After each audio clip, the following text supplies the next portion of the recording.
Shabbat Shalom.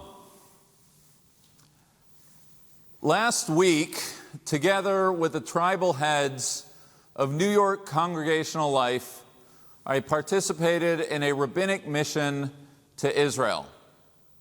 The goals of the trip, envisioned, administered, and funded by UJA Federation of New York, were varied. Some were stated up front, some were only realized upon our return.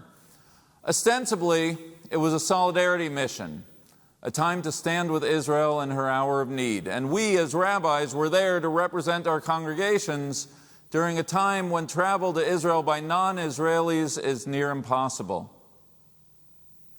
Our group was not unaware of the optics. 20 rabbis of different denominations and different political views coming together in a show of support for the Jewish state. More than anything we said, it was the very act of showing up that mattered most. To the family whose Ashkelon home was destroyed by rocket fire, to the Israelis, Arab, and Jewish with whom we were in dialogue, there was something profoundly pastoral about the visit. When someone's in pain, as we were all taught in rabbinical school, there's a therapeutic value, simply letting a person know that they are not alone. And for me, it meant more than can be expressed in words just to be back in Israel. Most obviously, because I got to hug my daughter for the first time in 10 months. But also because my love for Israel sits at the very core of my being. And to be there, if only for a few days, even if under adverse circumstances, filled my cup. And I cannot wait to get back again. And, no different than the tale of our Torah reading, the mission's goal was to scout out the land and come back with a report. We met with Jewish, Israeli, and Arab Israeli leadership. We met with members of the Knesset. We met with several organizations working to rebuild the fabric of Israel's civil society. We visited Ramat Eshkol, the site of recent Arab-Jewish riots. We visited Israel's trauma center in Ashkelon, a community hit hard by Hamas rockets, and we traveled to communities on the Gazan border. We've all been following the news in Israel closely. We've all been following how the news in Israel has been followed. What kind of country would we find? Would the mood of the inhabitants be strong or weak? The problems few or many? I was gone only for 4 days, not 40, but the task is one and the same. What sort of report to bring back? Is a message like that of the 10 scouts one of doom and gloom? Or shall my message, like Joshua and Caleb, be one of optimism and enthusiasm? We're not the Israelites of old, planning how to cross the Jordan, but we are no different than they, bound together to our homeland. What story will I share? What truth shall be told? Well, with more to share than time to do so, I want to identify 3 storylines, really 3 fault lines that I encountered, each of which preceded the events of the last month, each of which were exacerbated by the events of the last month, and each are well worthy of our attention, well beyond the present moment. Fault line number 1, Israeli and Palestinian. To the question I've been asked the most since my return, what precipitated the present round of violence? What was a spark that set everything on fire? I have no idea.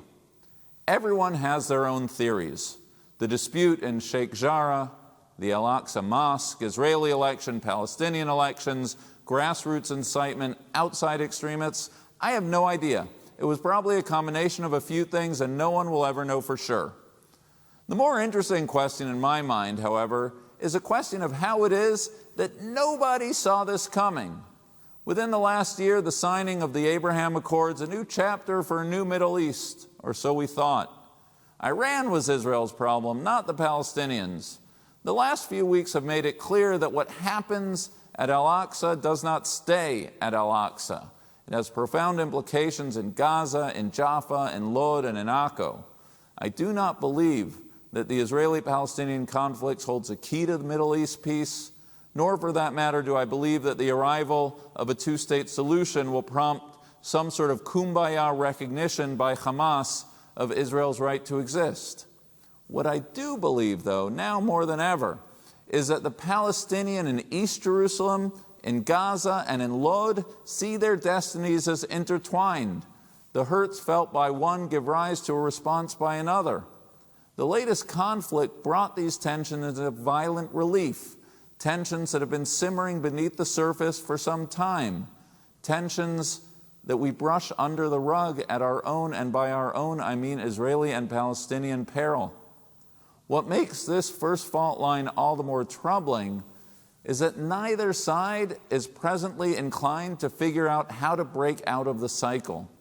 Israel's secret power is its resilience. We saw a school in Lod that had been damaged in a riot but was already since cleaned up and back in business. Admirable as this is, it also risks papering over the question of why the riots came about in the first place. And the political mood of the moment doesn't help matters. No different than we here in America, leaders are more interested in shifting blame elsewhere, glossing things over and moving on, than doing the introspective work of how things could have been handled differently and how they should be avoided in the future. Case in point is a troubling observation our group noted that even over a month after 45 people were killed and 150 hurt at Mount Meron, there have been no charges, no arrests, no findings of negligence. People just want to move on. Case in point is a news item in the last 24 hours that right-wing groups are organizing a provocative Jerusalem rally akin to the one planned when this latest mess began.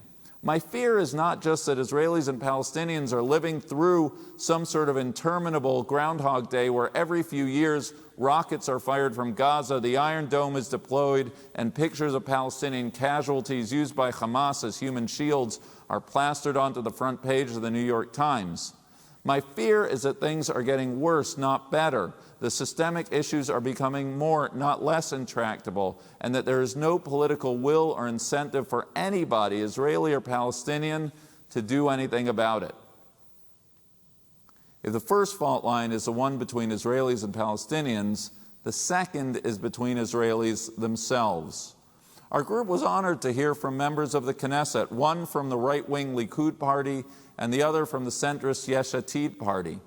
What struck me about their conversation, more of a debate, was that the two of them represented not just two different political platforms, but two fundamentally different worldviews. The Yesh Atid Knesset member understood Israel's mission to be that of addressing the condition of the stranger, the marginalized, the individual at the periphery. The Likudnik understood Israel's mission as the sole Jewish refuge in a world where only offers assimilation or anti-Semitism.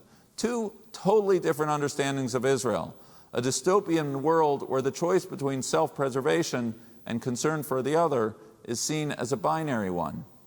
We visited a place called Ma'oz, an organization whose mission is to bolster socioeconomic resilience. Our speaker shared with us the fact that if not presently, then pretty imminently, 25% of Israeli society will be Israeli Arab, and 25% of Israeli society will be Haredi. This means, and I'll do the math for you, that a full 50% of Israelis, A, don't like each other, B, don't like the other 50%, and C, are not Zionists in any conventional sense. Israel may or may not be able to fix its political system to stop the endless cycle of elections and disproportionate power of political minorities.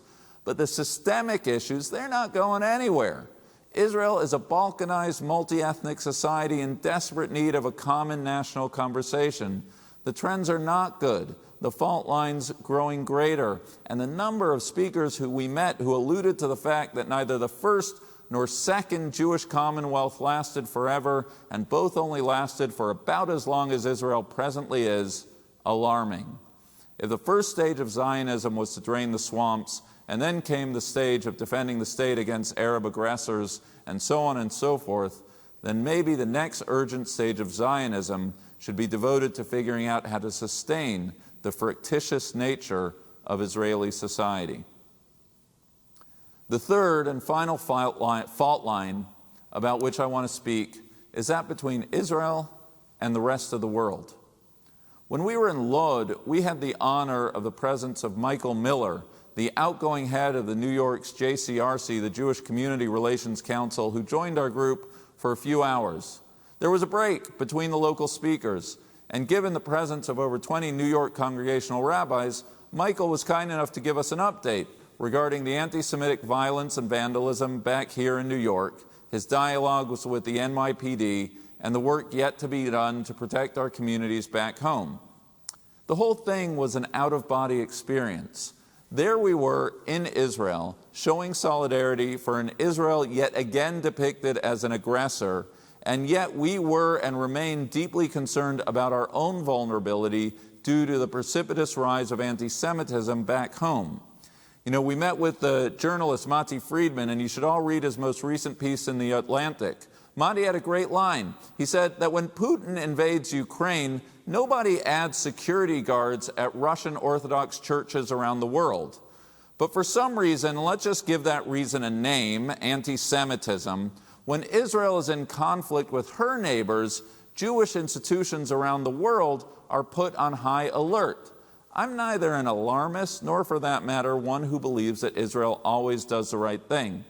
But what this latest conflict, conflagration, war, or whatever you want to call it, has done in my mind is laid bare the lie that there is no connection between acceptable anti-Zionism and rank anti-Semitism, be it violent attacks by Palestinian flag-bearing thugs, rock thrown through the windows of kosher eateries on the Upper East Side, or the front page of the New York Times. In the eyes of anti-Semites, Israel has come to represent a story of Jewish malevolence.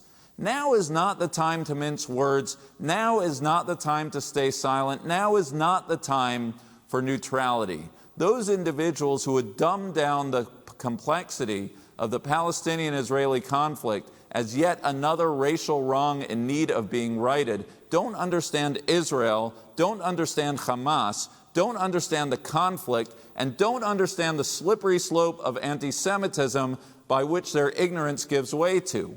We're having a few programs this week on speaking to our children about Israel and anti-Semitism.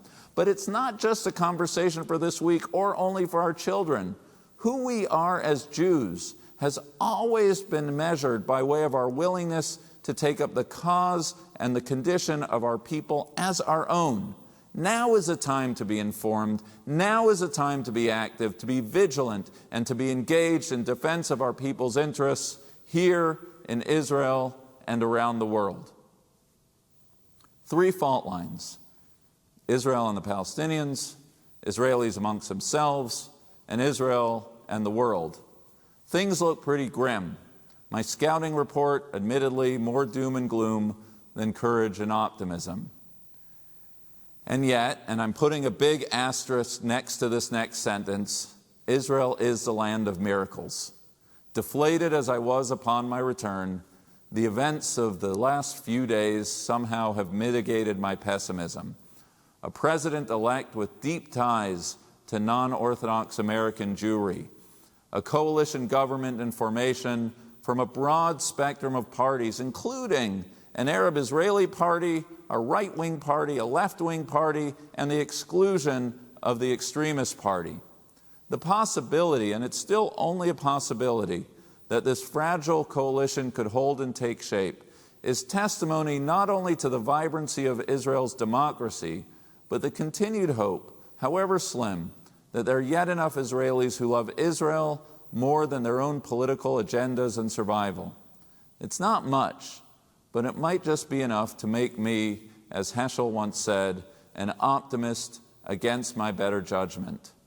As we learn from our Torah reading, when it comes to the fate of the Jewish people, despair is simply not an option. So let us choose hope, tikva, and let us turn that hope into action so that one day, please God in our lifetime, we will be able to say, as did Joshua, Caleb in theirs, Haaretz asher avarnu ba latur ota, tova haaretz me'od me'od, the land to which we went to traverse and to see. Well, that land is very, very good. Shabbat Shalom.